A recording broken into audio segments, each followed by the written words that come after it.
The corrupt U.S. government is bankrupting the economy and igniting a third world war while flooding the border with single military-aged men. The media continues to divide us along party lines with another rigged election, while Hollywood tries to goad the people into a second civil war. And while this is all happening, humanity is being slow killed with technologies that only serve to isolate and track us.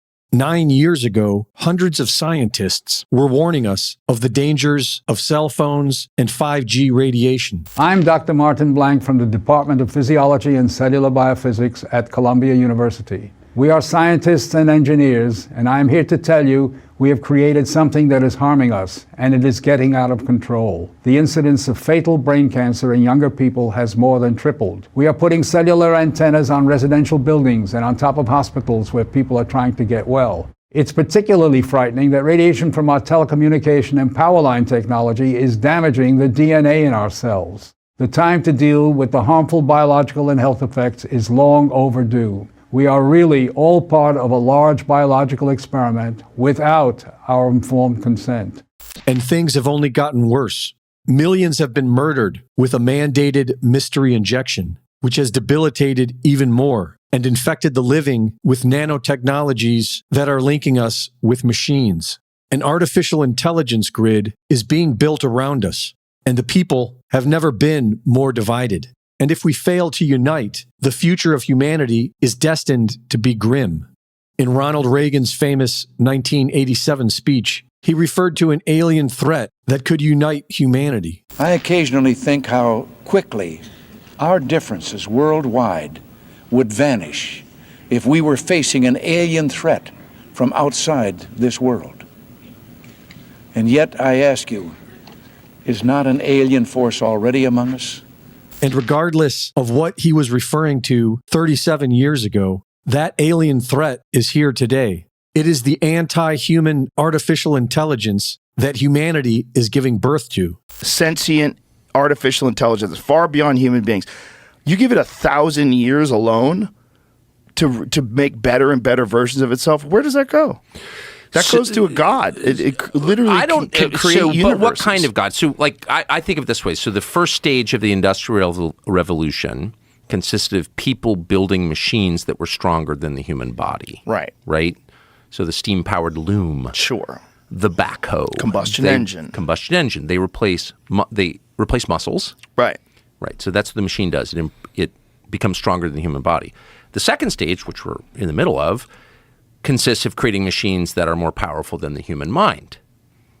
That's what computing is. And I would say AI or supercomputing is just that exponentially. But that doesn't make it a god in the sense that the machine, however powerful it is, any more than a backhoe is a god because it can dig a trench faster than 100 men, it is still something that people created. So the story hasn't really changed. At the center of the story are people, and their creative power may lead to unintended consequences, but the machines that they build did not make the universe and did not make people. People made the machines. Right. So but I would say the part I agree with is there's a spiritual component here for sure. People will worship AI as a god. AI, Ted Kaczynski was likely right, will get away from us. We will be controlled by the thing that we made. All those are bad. Like, that's just bad. And we need to say unequivocally, it's bad. It's bad to be controlled by machines.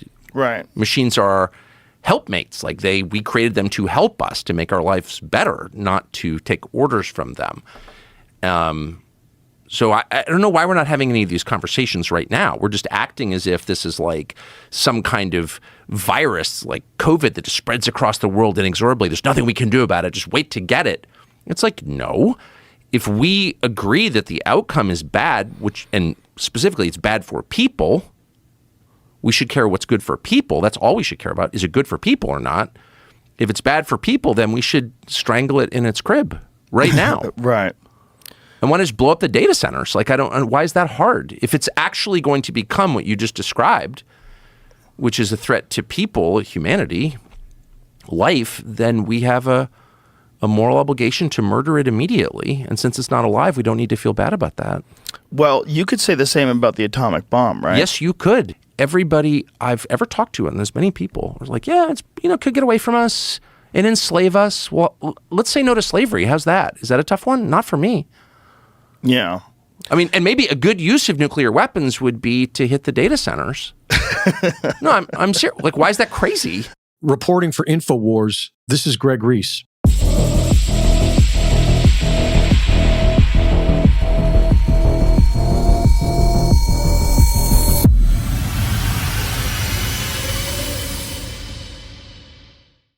Thank you for watching the latest Greg Reese Report. Be sure to go to reesereport.com to see my latest videos, sign up for my free newsletter, and subscribe for exclusive content. And be sure to support my sponsor at InfoWarsStore.com. While other networks lie to you about what's happening now, InfoWars tells you the truth about what's happening next.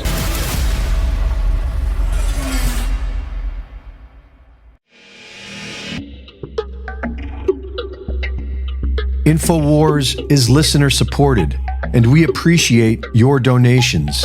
But buy a product and support your health too. The curcuminoids in turmeric is one of nature's most powerful and beneficial medicines. Raw turmeric root contains about 5% of this incredible medicine. But our bodies has been formulated to contain over 95%. This makes bodies one of the most powerful natural antioxidants in the world. Combined with other natural herbs, bodies will help improve mobility, flexibility, and immunity. Get some today, now 40% off. Support your health and support the InfoWar at InfoWarsStore.com.